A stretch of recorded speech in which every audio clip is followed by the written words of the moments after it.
What is going on, dorks? Welcome back to the Dorks Next Door. I am your man, Andy, and ooh, baby, do we have a lot of stuff to talk about today, because today's video is all about the plot holes and problems with Avengers Endgame.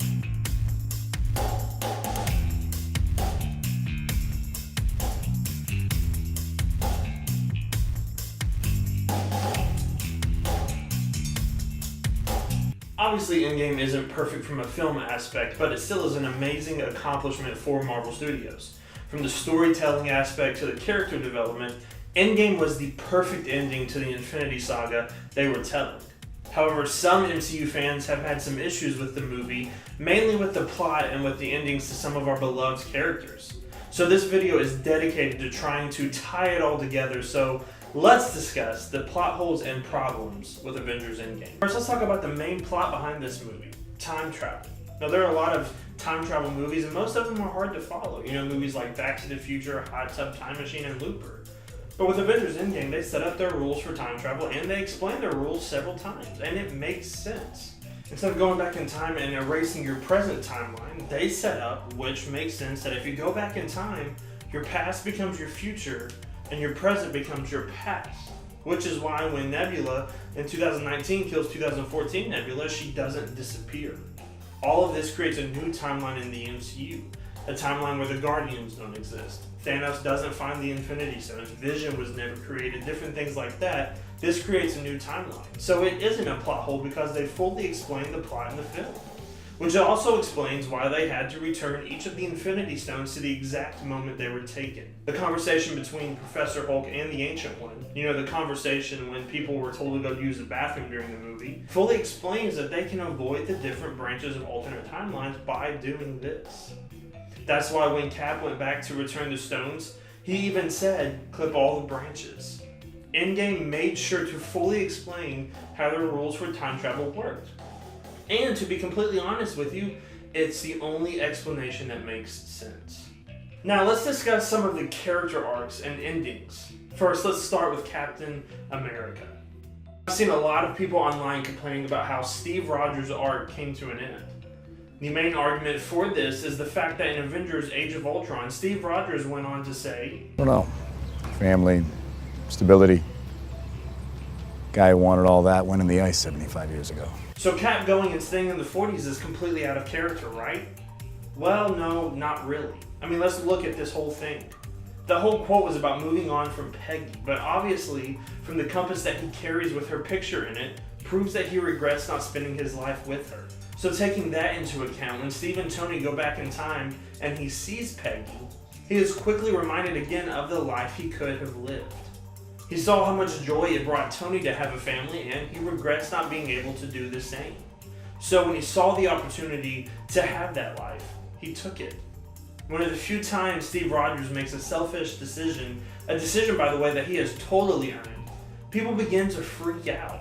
But I hate to break it to you, that was totally a part of his character arc. But that isn't the only complaint that fans have with Steve Rogers' decisions. People are very unhappy with Sam being the one to take the mantle as Captain America, but ooh, do I love it. Because let's look at all the facts. Sam deserves it. In fact, he deserves it more than Bucky does. Now, don't get me wrong, Bucky is one of my favorite characters in the MCU, but he doesn't really work as Captain America. Sam, on the other hand, works because he is a veteran. He will do whatever it takes to save people, he puts others before himself, and he has been in these types of fights before. Plus, he isn't a known terrorist who killed several important US government officials, aka Howard Stark, and took out a massive chunk of DC. But all of these decisions fit into Cap's story arc, and his arc had the perfect send-off. Next, let's talk about Black Widow. Black Widow's death has stirred up the anger of some people, but she has always been willing to do whatever it takes to save the day. Black Widow is a former villain turned S.H.I.E.L.D. agent who became way more popular than anybody thought.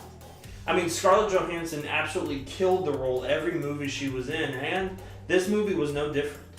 She basically became like Nick Fury in this movie, running the entire show and making sure the world didn't fall off any more than it already did. Then when her and Hawkeye travel to Vormir to recover the Soul Stone, she ultimately gives her life for the universe. And in all honesty, it was a beautiful and poetic end to her character. She saved the man that saved her all those many years ago, and she finally got the red out of her ledger. And if she doesn't make that sacrifice play, then the Avengers lose, and they don't avenge the fallen. So she really does play a massive role in their victory, and she has always been willing to make that play. In Avengers Age of Ultron, she told Cap that she wasn't going to leave until everyone gets out, or she will die with them, her family, the Avengers. Yes, it would have been nice to see her in the final battle and to get a funeral for her, but she ended up saving her family and the universe. And I couldn't think of a much better ending for such an important character as Natasha Romanoff. Finally, let's discuss Tony Stark. Now, this isn't a complaint I haven't seen very much of, but the fact that Tony Stark gave his life to bring back others is the perfect end to his character arc. In every Avengers movie, Tony has been willing to make the sacrifice play. The first movie, he flew the missile into the wormhole, and in Avengers Age of Ultron, he was willing to stay in the city to make sure that they saved the day. So it's not a coincidence that Tony would lay down his life to bring back the fallen in the decimation. Tony is the ultimate hero by giving up his second chance at a happy life to bring back others. While Avengers Endgame isn't perfect, it still gives us great endings to our favorite characters.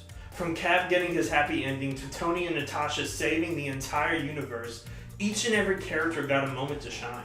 I mean, you can tell that the Russo brothers put a lot of work into these films, and these character arcs show that. While they may not have gone the way that we all thought they should, it still was the perfect ending to these characters. Do you agree with me? Let me know in the comments down below. Make sure you subscribe to the channel and hit that notification bell so you never miss out on a video. Follow us on Twitter at DorksNextDoor, and you can follow me on Twitter at I'mAndyYork, and I will catch you guys in the next video.